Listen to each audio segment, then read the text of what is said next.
Olá, meu nome é Fernanda, sou farmacêutica do Laboratório Filipim. Hoje, no dia 15 de março, quero trazer algumas informações recentes sobre o coronavírus. Já temos mais de 120 casos confirmados no Brasil, isso preocupa. 6 casos confirmados aqui no Paraná, 4 em Santa Catarina, um pouco mais no Rio Grande do Sul. Então, o coronavírus chegou no Brasil sim. A gente não sabe quando vai ser o pico. Existem alguns estudos que dizem que o pico maior de transmissão então será entre abril e maio.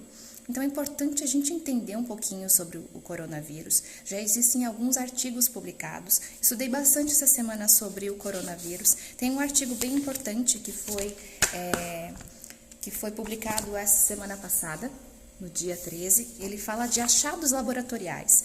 Dentro desse artigo, a Sociedade Brasileira de Análises Clínicas também já deu algum parecer sobre achados laboratoriais sobre o coronavírus. Então, pacientes infectados com coronavírus têm alguns achados laboratoriais interessantes que podem ajudar, sim, a área médica a saber identificar se o paciente está ou não com coronavírus. Então, já existe, sim, disponível no Brasil e até aqui em Realeza, quem realmente precisar realizar o exame, aqui no laboratório a gente consegue realizar, sim, o exame. Porém, é necessário, ainda está um pouco limitado devido não a preço, não ao custo do exame, mas a disponibilidade de kits. Então, ainda está um pouco restrito a realização desses exames. Mas esses achados laboratoriais são bem importantes. Então, esse vídeo de hoje vai também para a área médica, para os profissionais de saúde, para entender um pouquinho os achados laboratoriais de exames simples que a gente pode realizar para saber direcionar ou não se o paciente é sim um portador de coronavírus ou não. Então vamos lá, informações e achados importantes. Os pacientes que apresentam coronavírus, eles têm no hemograma, que é um exame simples que a gente consegue realizar aqui no laboratório, a quantidade de leucócitos, que são células de defesa, continua normal. Porém, um achado importante e relevante é que a quantidade de linfócitos diminui. Então, a gente tem uma linfocitopenia presente em pacientes com coronavírus. Isso foi detectado em vários pacientes, então já é um achado laboratorial importante.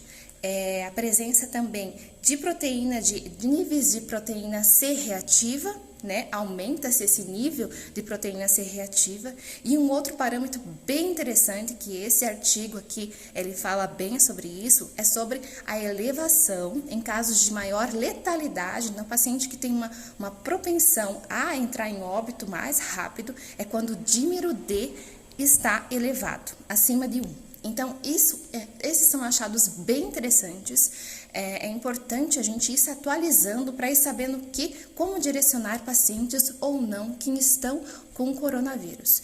Então, esses 3 parâmetros são bem importantes para a gente saber levar o diagnóstico de repente, a realizar realmente o exame de coronavírus ou não.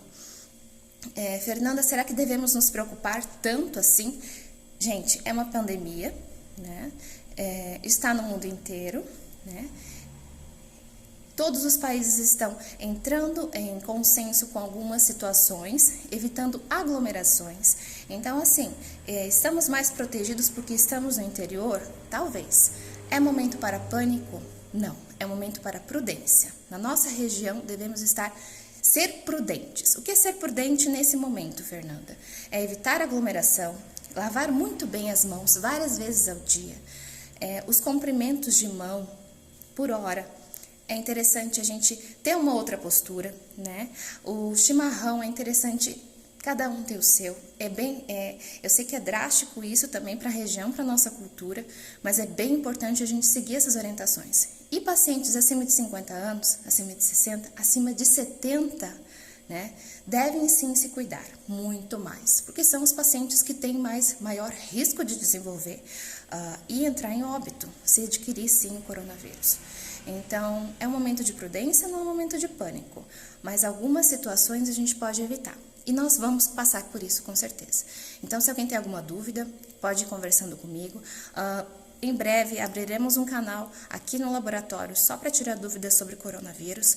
porque se a gente tiver paciente aqui na cidade, a gente vai ter que entrar com um protocolo diferente de coleta, né? Aqui dentro do laboratório, na unidade de Realeza, Santa Isabel e Ampere, já entraremos com algumas medidas de segurança, principalmente nas meninas que estão coletando, né, nossos colaboradores, e isso é principalmente para evitar e garantir a segurança de todos. Então, eu espero ter ajudado com essas informações. Continuaremos com os nossos estudos para trazer mais informações para a população em geral. Tá certo, pessoal? Então, um abraço e até o próximo vídeo.